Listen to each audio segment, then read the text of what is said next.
Toronto home sales are down 44%, average sold prices are down 16%, yet it is more complicated than that. So in today's video, we're gonna go through all the major trends of the latest numbers for the Toronto real estate market in 2023, break them all down and give you the context you deserve. Let's get to it. Hello everyone, this is Sam from SaberiSixRealEstate and Remax Realtron Realty Inc. As always, back with another video for you guys here today. If you're new to the channel, welcome. My name is Sam, a Toronto real estate agent working with buyers and sellers across the GTA. On this channel, we like to discuss all things Toronto real estate market, GTA real estate market stats, market trends, buyer advice, seller advice, building reviews, area analysis, tenancy laws, and so much more. So if you find this content enjoyable, feel free to support this channel by giving it a like or a thumbs up. As always, you can find my contact information on the screen and in the description box as well. If you have any further questions or need any help with real estate, feel free to get in touch with me via my email or my other contact info on the screen or in the description box. I have also put up a poll on my channel asking you guys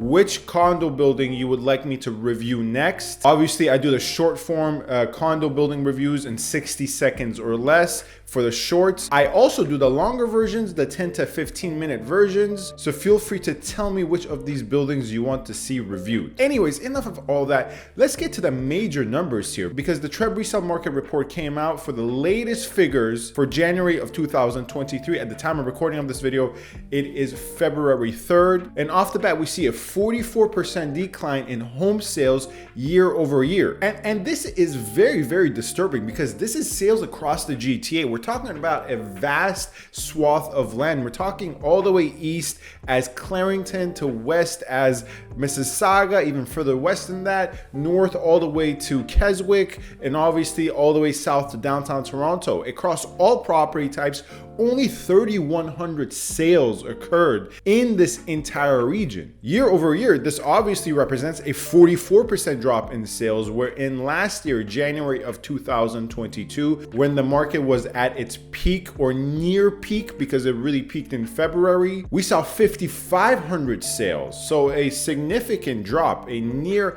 half drop in sales. Month over month, the situation is a little bit more stable because month over month sales are only down by 0.5%. So now we're comparing January 2023 no longer to January 2022, yet December 2022, when the market had already significantly corrected, because in December 2022 we were looking at 3,117 sales. So it's pretty much stable, right? Only a few transactions either way means the market has pretty much stayed stable for this metric. And this clearly reflects what I'm seeing on the ground as well. For the average property, whether we're talking condos, detached semis, or any given area, for the average typical boilerplate property, sales are difficult to come by. Yet, interestingly enough, as I discussed in one of my most recent videos where I discussed the fact that buyer activity was up, the choice properties, the really good properties in really good areas with not a lot of competition, whether we're talking about below the $1 million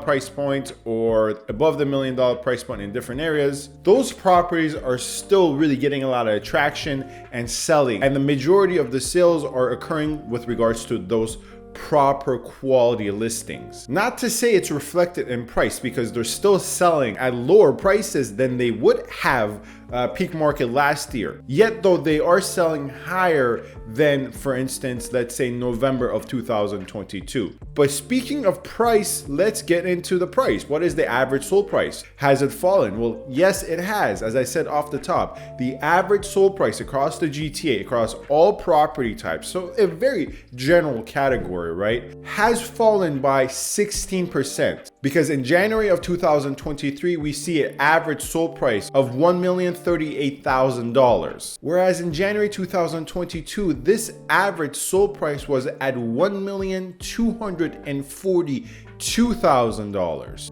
Once again, we have to take into account that January of last year was near all-time peaks. I mean, these numbers are actually going to look worse for February. January was near all-time peaks last year. I think there was very little active listings. Out of 10 listings, you would find 9 for bidding wars. Money was cheap. There was low interest rates, a lot of demand. Properties were getting 6-7 offers, selling 100 to 200 in some instances, actually, no exaggeration.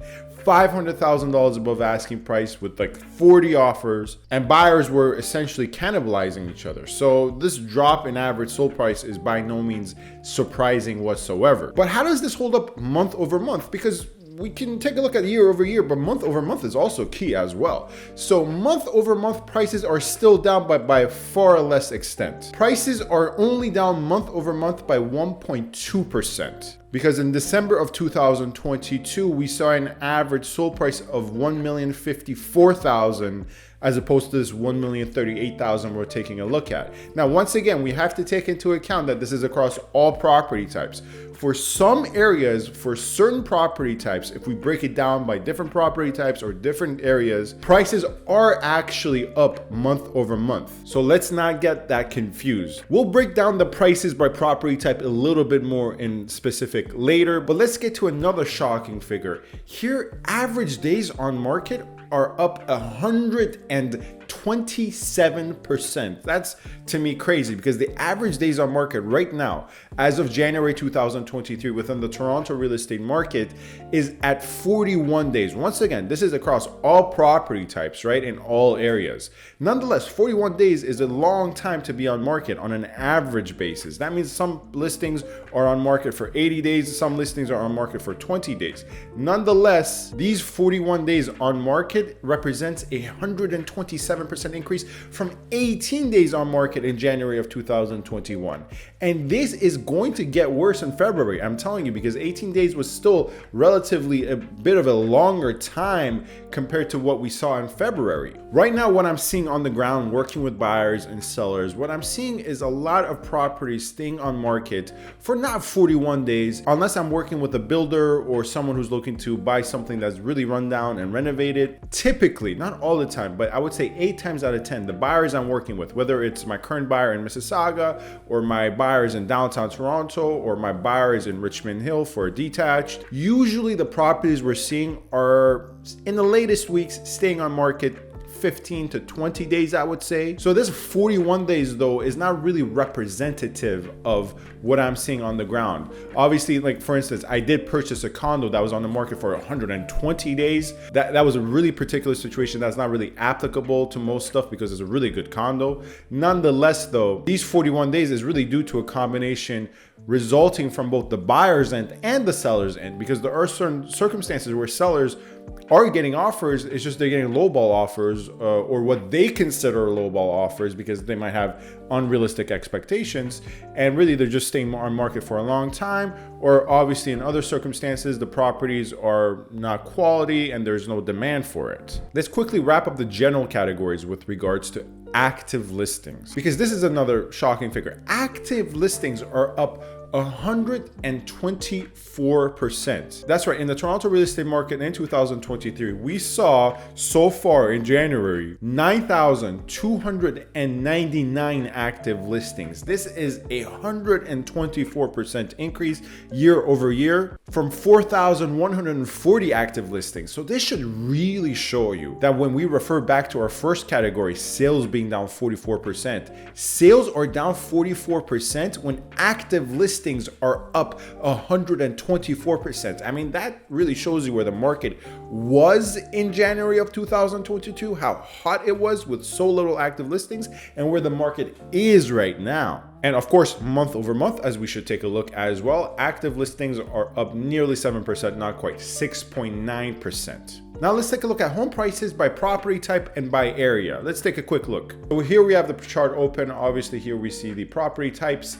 We see the year over year change in sales and prices, and also broken down by the 416 and the 905. So all prices as we see here in terms of detached, semis, townhomes, condos are down. But what is this common theme that we've been talking about on this channel? What has held up the best clearly are condos. Yes, condos are down 8% year over year, but that is the property type that has dropped the least, because we clearly see here, for instance, that detached is down 23% in total in terms of average sold prices.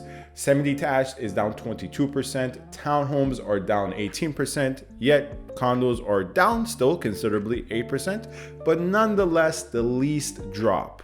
And it's by no means surprising that condos have dropped the least in the 416, which is the city of Toronto proper, as opposed to in the 905, we see a 10% drop. And on the converse of that, although it is in close range, it's not surprising to see that detached has fallen 23% in the 905 in the suburbs, if you will. But you know, it's not a really good distinction because Toronto has a lot of suburbs as well, and Richmond Hill, for instance, has a lot of central areas that are not considered suburbs. But anyways, it's not surprising to see that, for instance, detached is down more in the 905 as opposed to the 416. But what's really alarming, and this is probably the most surprising stat here, is the gap between how much townhomes have dropped in the 905 versus how much townhomes have dropped in the 416. Because here we see townhomes are only down 9.1% in the 416, yet 20% in the 905. I mean, this gap is more than any other property type we see here.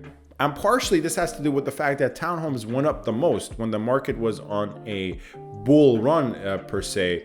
Townhomes outside of the city of Toronto really skyrocketed substantially because it was the only affordable option for people who couldn't afford detached outside the city of Toronto, yet they didn't want to live in a condo either. So townhomes kind of substituted for a lot of condo buyers stuck in that gap between we can't really go for detached, at the same time we don't want condo life. So townhome is that perfect middle for them. And in areas like Whitby, Oshawa, Ajax, townhomes really skyrocketed. I know this because I bought a townhome for a client of mine in 2019 for around $585 during the peak months. Not quite the peak months, let me correct myself, but when the market was really churning towards a higher end market, we sold it for around $820,000.